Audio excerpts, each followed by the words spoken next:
ingeniero César, digamos, hemos visto un poco de la visión de lo que sería la parte climática, lo que sería la parte, el ambiente en sí, y lo que tú señalas en la parte, digamos, fundamental, ¿verdad? En el sentido de que verdaderamente este es un problema que trasciende y que llega verdaderamente al fundamento que es este país, un país, como tú mencionabas en un artículo, no es un estado de calamidad, sino que una calamidad de estado.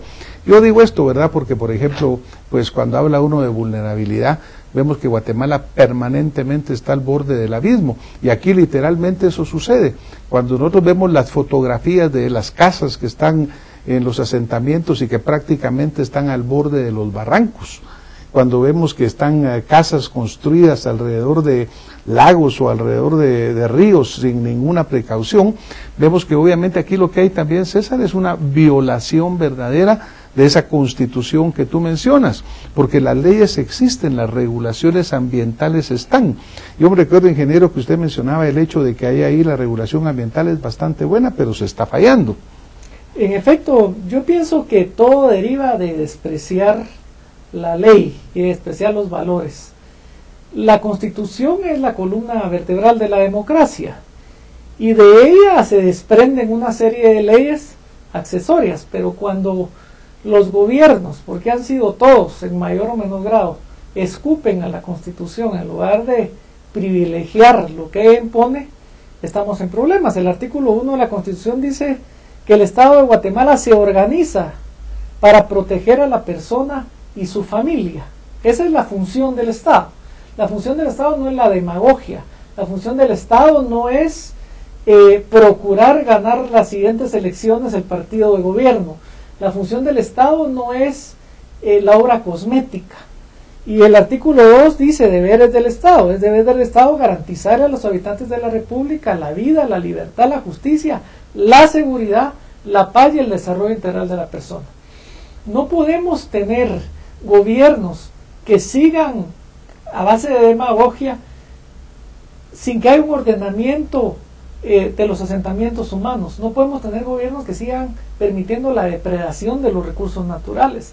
No podemos seguir teniendo gobiernos que permitan que los lagos de este país sean letrinas de la ciudad, como sucede con el lago de Amatitlán. Y ahora el lago de Atitlán. Y al lado del lago de Atitlán, que va por la misma vía. Y todo es cosmético, ¿verdad? El lago de Atitlán está colmado de heces fecales que caen principalmente de Panajachel, y la solución no es parar ese flujo de heces fecales, sino que la solución cosmética es poner aeradores que no sirven para nada. Entonces, no podemos seguir manteniendo, no podemos progresar si nuestros gobiernos nos siguen timando. Lo que sucedió en la zona 2, en Ciudad Nueva, es una clara evidencia de que no hay mantenimiento a los caudales subterráneos. Los deslaves que ocurren en los barrancos es porque ahí desfogan aguas pluviales y negras, que esas mismas socavan los lugares donde encima hay miles de familias viviendo. Lo que tenemos cabalmente, como yo decía en el artículo, es una calamidad de Estado, pero lamentablemente quienes lo permitimos somos parte del Estado, que somos los ciudadanos. Vamos a un corte y regresamos en un momento con más Acción Positiva. Recientemente vi en Prensa Libre una caricatura, porque los guatemaltecos, a pesar de todo, tenemos un excelente humor. Es tragicómico esto que sucede, pero hay una caricatura que vamos a pedir que ustedes le pongan en su pantalla con permiso de Prensa Libre, pero en la cual se pregunta, bueno, ¿y aquí qué pasó? Y se le pregunta a los 5 últimos presidentes constitucionales de Guatemala.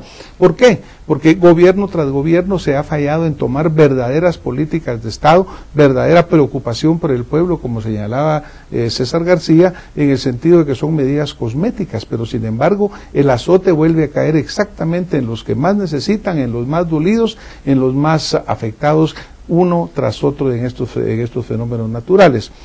Ingeniero, cuando por ejemplo mencionaba el ingeniero César García acá, y él hablaba sobre el hecho de que pues, la falta de prevención, la falta de políticas para proteger nuestros recursos naturales, ¿cómo podría usted concentrar un poquito más estos recursos naturales que se están no protegiendo debidamente?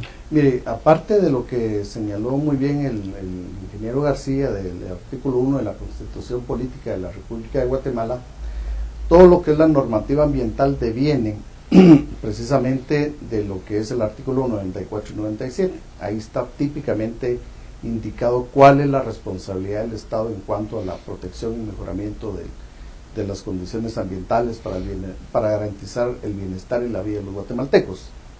En ese sentido, Guatemala, le puedo decir, es uno de los países en el contexto centroamericano que tiene una de las mejores legislaciones ambientales, ¿verdad?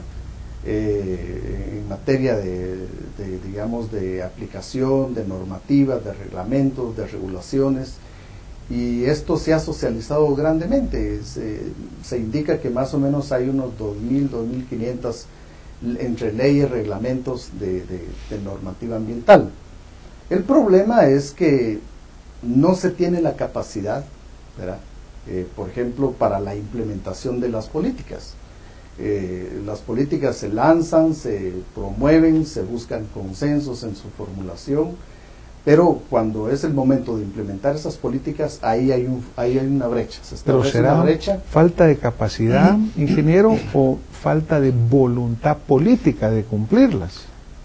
Pienso que los dos factores influyen, y yo le agregaría un factor más, la falta de presupuestos para la implementación de las políticas y las leyes, ¿verdad? Por ejemplo, ahora nosotros tenemos en el Congreso de la República la ley de adaptación forzosa y mitigación al cambio climático, ¿verdad? Que ya está más o menos en un estado de avance para ser sometida al Pleno en su primera lectura, pero el debate está en si tenemos capacidad de implementar esa ley. Y esa ley es sumamente importante porque es una ley que va a venir a responder precisamente a los tratados internacionales que Guatemala ha suscrito en el contexto de las naciones, ¿verdad? Especialmente en Naciones Unidas, donde hay que alinear las políticas, hay que alinear las leyes, los reglamentos en materia ambiental para que este país se adapte verdaderamente al fenómeno del cambio climático.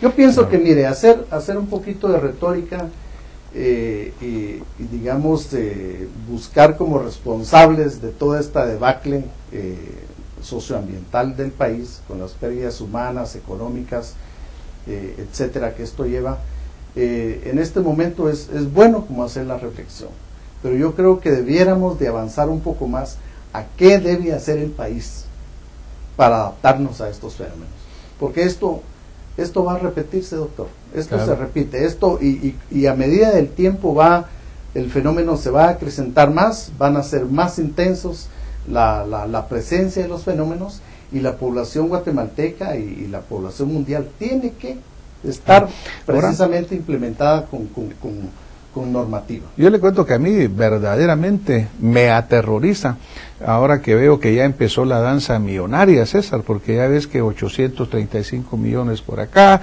están hablando de 1.500 millones que va a usar el Estado, el Congreso le pone ciertos candados, ¿verdad?, porque sabiendo que todo se pierde, pero todo es también cosmético, ¿verdad? Porque cuando tú te das cuenta verdaderamente de los miles de millones que vinieron en apoyo cuando fue el STAN, cuando fue el Mitch, y realmente en qué ha resultado, en puentes que se caen porque están mal construidos, carreteras que se levantan, edificios, estamos viendo recientemente la prisión en Fraijanes, que es todo hecho malo, pues. O sea, yo verdaderamente, ingeniero, a veces cuando se habla de que no hay fondos, yo creo que sí hay fondos. Lo que pasa que más de la mitad de eso se roba, se pierde en una tremenda corrupción.